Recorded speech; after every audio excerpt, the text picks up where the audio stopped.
बिस्मिल्लाहिर्रहमानिर्रहीम। आज का मसला जो है वो गुस्ल के मुतल्लिक है। गुस्ल के 3 फ़राइज़ हैं और इसमें जो पहला फ़र्ज़ है वो ये है कि कुल्ली करना। कुल्ली इस अंदाज़ में की जाए कि हलक तक पानी पहुँचे। फिर नाक में पानी डालना। नाक में पानी भी इस अंदाज़ में डाला जाए कि नरम हड्डी तक पानी पहुँचे।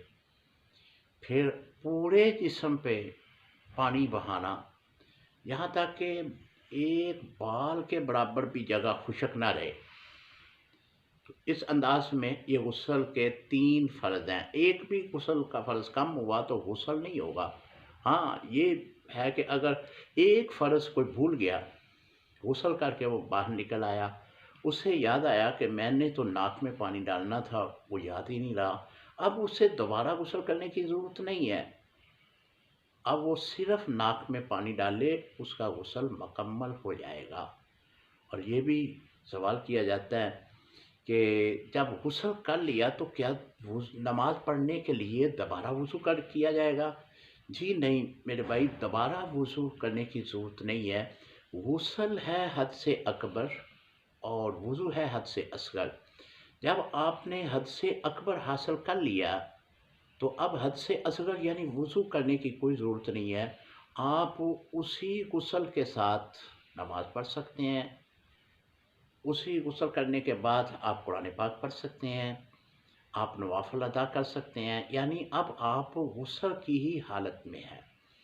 तो गुस्ल करने का जो मुस्तहब तरीका है, सुन्नत तरीका है, वो ये है कि आप जब गुस्ल खाने में जाएँ तो सबसे पहले अपनी नजासत वाली जगह को अच्छी तरह धोएँ, जिस्म पे जहाँ पे नजासत लगी है उसको अच्छी तरह धोएँ।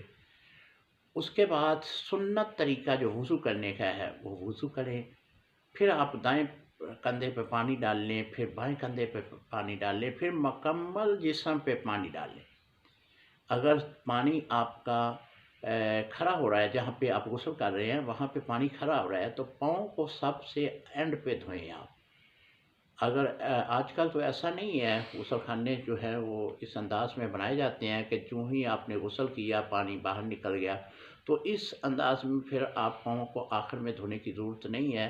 वो पानी के साथ ही आपके पाँव भी धोए जाएँगे और इस तरह आपका गुस्ल मुकम्मल हो जाएगा। अल्लाह ताला से दुआ है कि अल्लाह ताला हमें मसला समझने की तौफ़ीक़ अता फ़रमाए। अस्सलामु अलैकुम।